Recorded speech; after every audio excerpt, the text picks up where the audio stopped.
Hey guys, it's Scott with Scotty B Cards. In this video, we're going to be talking about the right time to buy and sell players' rookie cards after a Blockbuster trade.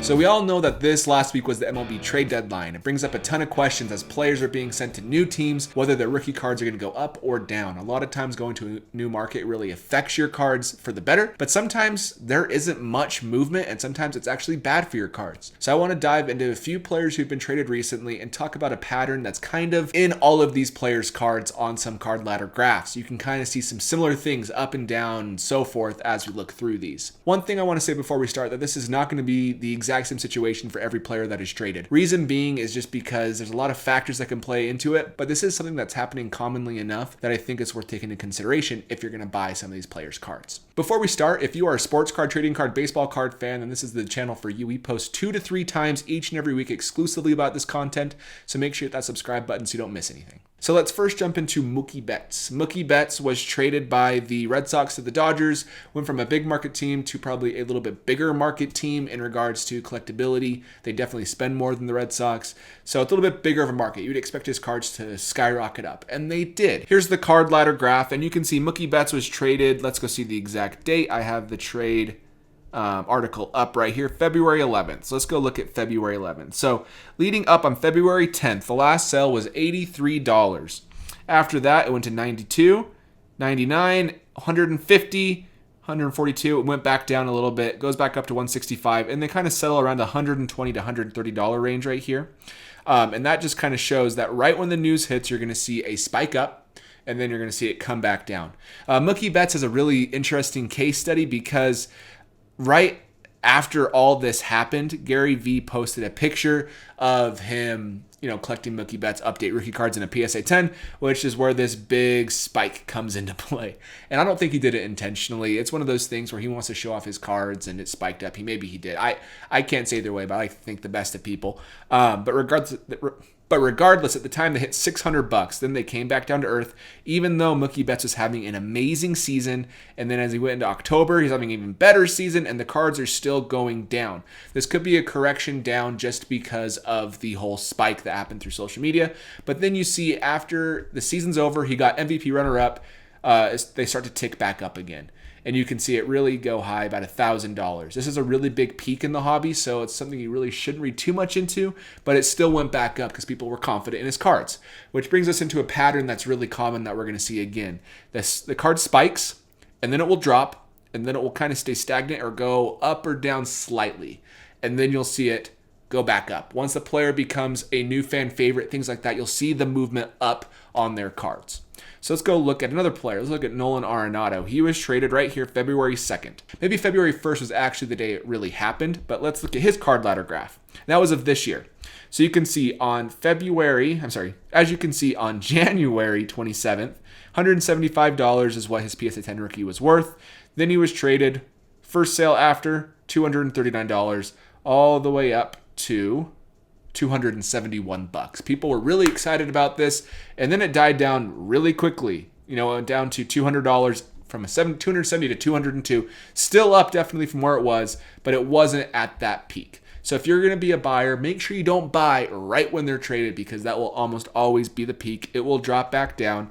And then before he really even performed poorly, he's had a decent year. He's not had a bad year. The cards were sitting at $200 on opening day, and then they started to go back down. I wouldn't be surprised. They're not going to have a huge postseason run, I don't think. They're not in the postseason picture yet, but the season still has time.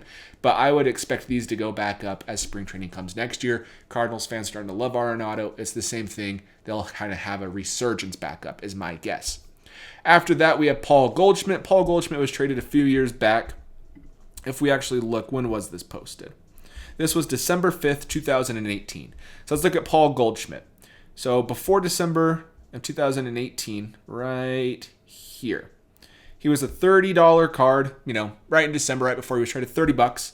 Right when he was traded, $35, $37. People were getting excited as the season started to peak, and it came back down to earth as the season started to roll, and Paul Goldschmidt had an okay year. They're still up from where they were, but there is a buying opportunity, and then again, he was a fan favorite going back up. Look at this, it spikes, and then after that, it's all performance based.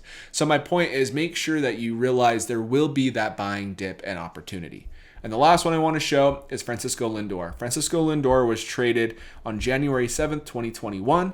And here is his graph right here. So if you go look at Francisco Lindor, his cards, this is a pop 875, really low pop. But right here, he's selling for about 200 to 225 really consistently.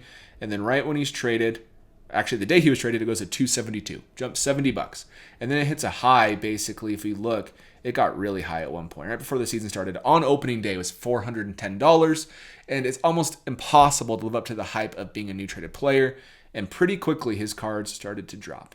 A week into the season, it's down to right here, down to $290 from the peak of 410, so down $100 already. And then as you get further in, there is a little bit more of a dip at 244. Right now, he's at like 112 to $150, which is the lowest it's been since basically before last year.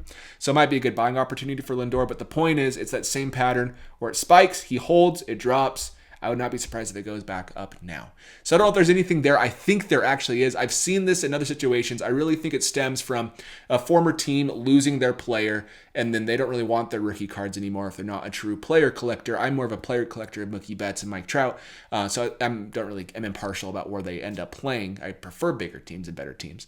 But regardless, I'm still going to buy their cards. But other teams who receive this player, they might not be quite ready to dump a bunch of money into this new player who's going to be there long term. They want to see him play a little bit, and once they do play and succeed, that's when they'll jump in and buy the card. That's why I do think there was this boom. Granted, this was in February where everything was kind of booming, but even before that, it was trending up. Mookie Betts trended up and up and up before the season started, and then it came back down to earth as he plays poorly. He's having a great year, actually, if you go look at his numbers.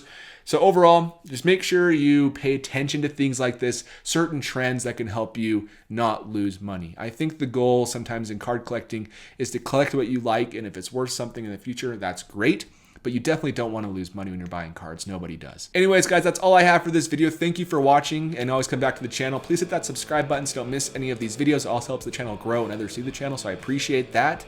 Other than that, let me know down in the comments below if you believe in any of this, if you think there's actually patterns, if you're thinking that there's good opportunities to buy and sell when players are traded, and I'll catch you in the next video.